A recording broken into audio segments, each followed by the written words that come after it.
Lançamento oficial da Cátedra Oliver Tambo. O Jornal da Comunidade conta a história do Centro de Estudos Africanos. Momento musical com Chimanganini. Saudações. Seja bem-vindo a mais uma edição do Jornal da Comunidade. Lançamento oficial da Cátedra Oliver Tambo.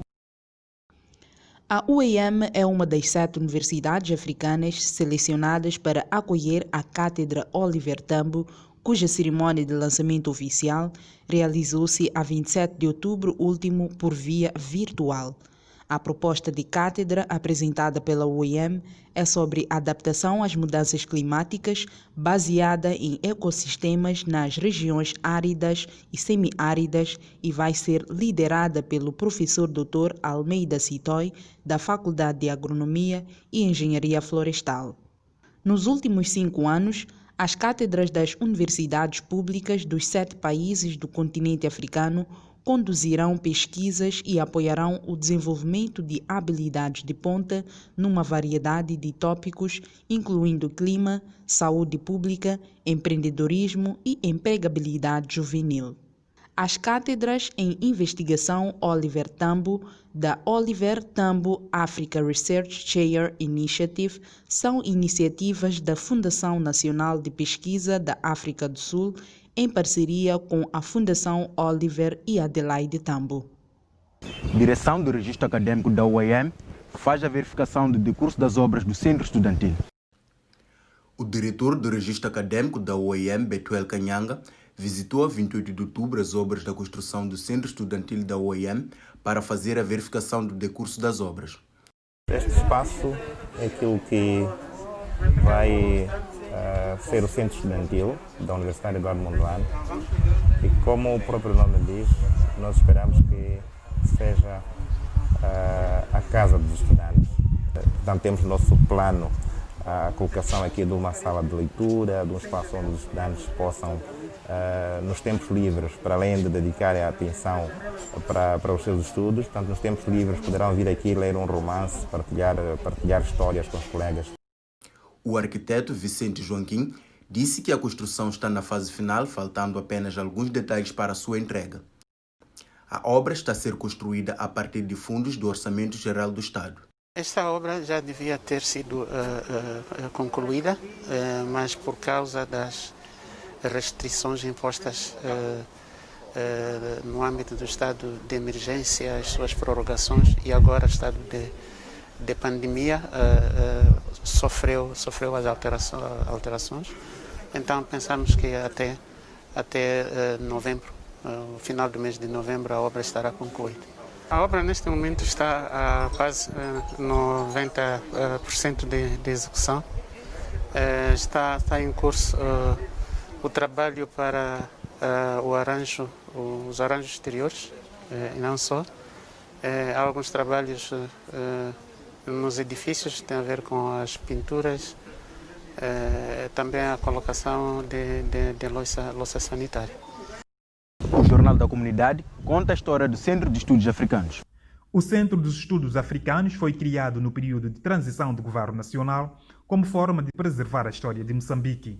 A ideia não é ter uma instituição que pudesse produzir conhecimento socialmente relevante, não é? Conhecimento sobre Moçambique, sobre o novo Moçambique, conhecimento sobre a história da opressão colonial, não é? Sobre como é que nós vivíamos antes, mas também pensar em resgatar a própria história da dominação colonial, não é? E resgatar também a história da luta de libertação nacional, não é? Inicialmente, os pesquisadores faziam trabalho de campo através de entrevistas à população, como forma de colher diferentes depoimentos relacionados à nossa história.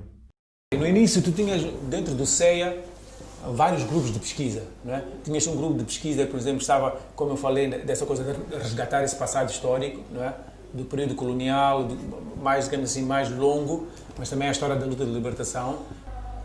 E continua ainda a pesquisa, não é? Aqui no CEA, com várias áreas de pesquisa, saúde sexual e reprodutiva, há pesquisas sobre comunicação, sobre literatura, sobre cinema, sobre a própria história de Moçambique, sobre essas dinâmicas da construção de um país democrático, não é?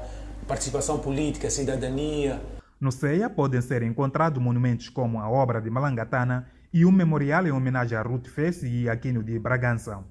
O Centro dos Estudos Africanos também possui uma biblioteca com diferentes obras que contam a história do nosso país e um arquivo com diferentes obras designada Massa Cinzenta, por não existir em nenhum outro lugar.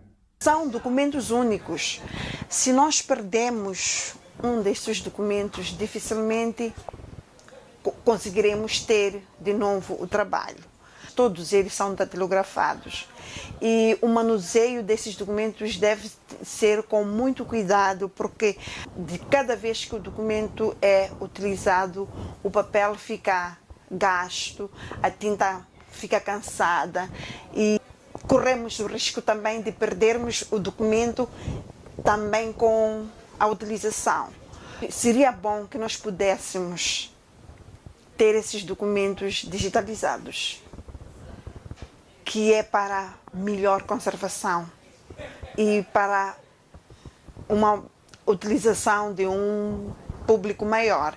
O prédio onde funciona o Centro dos Estudos Africanos é um dos mais antigos do campus da UEM, construído no início dos anos 50, na altura como um instituto de investigação. O edifício do Centro de Estudos Africanos é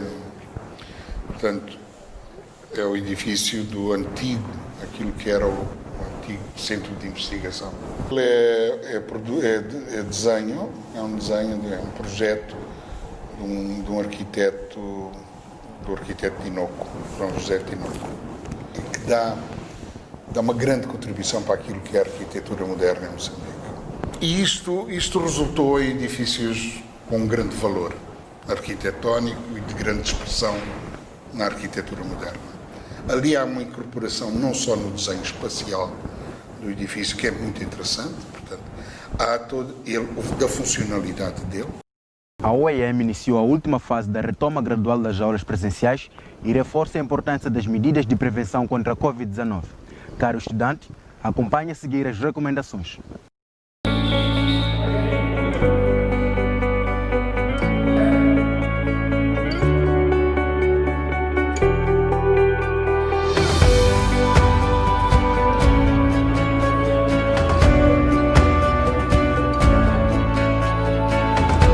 Colegas, é bom estarmos de volta às aulas, mas é importante respeitar as medidas de prevenção.